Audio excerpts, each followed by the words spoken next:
মায়াগোয়ালিনী ঘাটে বিজেপির শুদ্ধি মিছিল, মৎস্য বন্দরে দুর্নীতির অবসানের ডাক। রাজ্যে রাজনৈতিক পথ পরিবর্তনের আবহে সাগরের মায়াগোয়ালিনী ঘাটে এক নজিরবিহীন বিজয় মিছিল ও শুদ্ধি অনুষ্ঠান পালন করল বিজেপি। মঙ্গলবার 123 নম্বর বুথ এলাকায় এই কর্মসূচিকে কেন্দ্র করে ব্যাপক উন্মাদনা ছড়িয়ে পড়ে। অনুষ্ঠানের শুরুতেই বর্ষিয়ান বিজেপি নেতা সত্যবান পড়ুয়ারি দীর্ঘদিনের প্রতিজ্ঞা রক্ষা করে জনসমক্ষে মাথা ন্যাড়া করেন এবং দুধ দিয়ে স্নান করে শুদ্ধি সম্পূর্ণ করেন। রাজনৈতিক সংঘর্ষে প্রাণ হারানো 321 জন দলীয় কর্মীর আত্মার শান্তিতে তর্পণও করেন তিনি। এরপর মিছিলটি 2009 সালে নির্মিত স্থানীয় মৎস্য দপ্তরে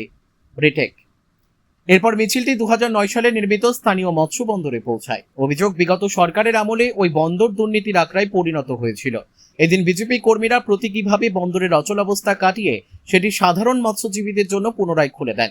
নেতৃত্ব স্পষ্ট জানান, মৎস্যজীবীদের স্বার্থে বন্দরটিকে সম্পূর্ণ দুর্নীতিমুক্ত ও মধ্যস্বর্তভোগীহীন করা হবে। স্বচ্ছ প্রশাসন গড়ার শপথ নিয়ে এদিন শেষ হয় বিজেপির এই বর্ণাঢ্য বিজয় মিছিল। দক্ষিণ 24 পরগনা সাগর থেকে রবীন্দ্রনাথ পড়ুয়ার রিপোর্ট, বিগ নিউজ বাংলা। মৎস্য বন্দর হচ্ছে গত সরকার যখন ছিল সেই সময় হচ্ছে এখানকার যে দাপুটে যারা নেতা ছিল শেখ শাহজাহানের মতো তারা প্রভাব খাটিয়ে হচ্ছে এই মৎস্য বন্দরটাকে নিজেদের হচ্ছে সিন্ডিকেট রাজে হচ্ছে পরিণত করেছিল। ইট বালি স্টোন চিপস এই সমস্ত ব্যবসা চলত এবং হচ্ছে এছাড়াও আরও অনেক কালোবাজারি রয়েছে। তেল চাল এই সমস্ত হচ্ছে এই বন্দরের উপর দিয়ে হচ্ছে সমস্ত রকম হচ্ছে 2 নম্বরই ব্যবসা হতো। এছাড়াও মৎস্য বন্দরের যে মূল গেট রয়েছে সেই গেটটাকে হচ্ছে ব্যবহার না করে একটা পাঁচিল ভেঙে হচ্ছে সেখানে হচ্ছে একটা অস্থায়ী গেট তৈরি করেছে, যাতে ব্যবসাটাকে আরও কালোবাজারিটাকে হচ্ছে ভালোভাবে করা যায়।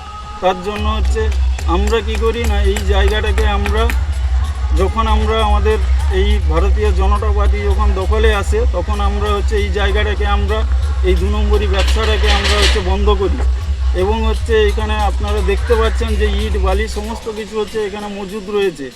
আর হচ্ছে বিগত দিনে যেন এরকম ধরনের এই সিন্ডিকেট রাজ বা বিভিন্ন রকম কালোবাজারি যাতে না হয় তার পক্ষে ভারতীয় জনতা পার্টি আমরা যারা কর্মী রয়েছি আমরা হচ্ছে সবসময় আমরা লড়ব দুর্নীতির বিরুদ্ধে। আমি মানস পড়িয়ারি 123 নম্বর বুথ থেকে। এই যে দুর্নীতিমুক্ত সরকার এতদিন ধরে মানুষকে যে শোষণ পোষণ করেছে এবং আমার বুথের যে সমস্ত শ্রমিক ভাই সাধারণ মানুষ আমরাও এতে দুর্বিষহ। আমাকে এই জায়গা থেকে 2017 সালের 11ই জানুয়ারি বিনা কারণে তৃণমূলের হারমাত বাহিনী আমার রুজির প্রশ্নে এই জায়গা থেকে আমাকে এবং আমার সহকর্মীদের বিতাড়িত করেছিল।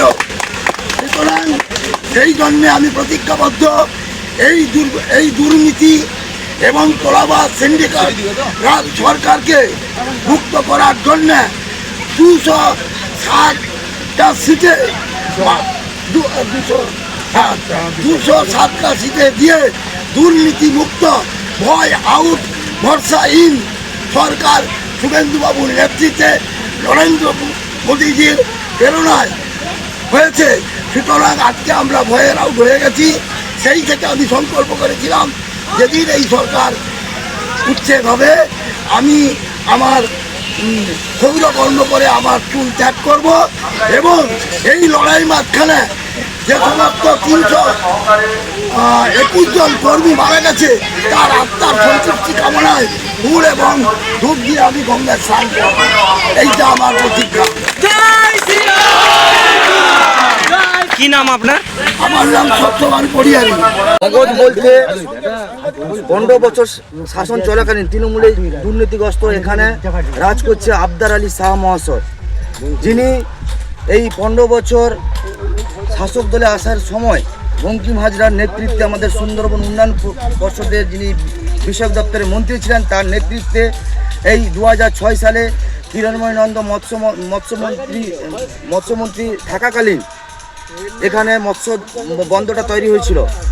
সেই মৎস্য বন্দরটা আবদার আলী শাহর হাতে হ্যান্ডওভার করে তখনকার সময় থেকে রাজ করছে এখানটায় ইমারতি ব্যবসা থেকে শুরু করে এখানটা সবটুকু এখানে জাহাজ থেকে ব্ল্যাক কারবারে তেল নিয়ে এসে মোটর চাল সার বিভিন্ন জিনিস নিয়ে এসে এখানটা এমনকি এই বন্দরে যে পানীয় জলটুকু নৌকাতে সরবরাহ করে সেখানেও পয়সা নেয় সমস্ত কিন্তু লুটপাট।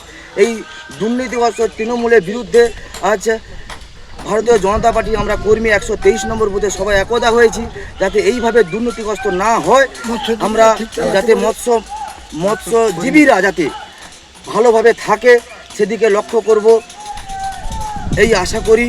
আমি স্বপন দাস 123 নম্বর বুথে বুথ প্রেসিডেন্ট।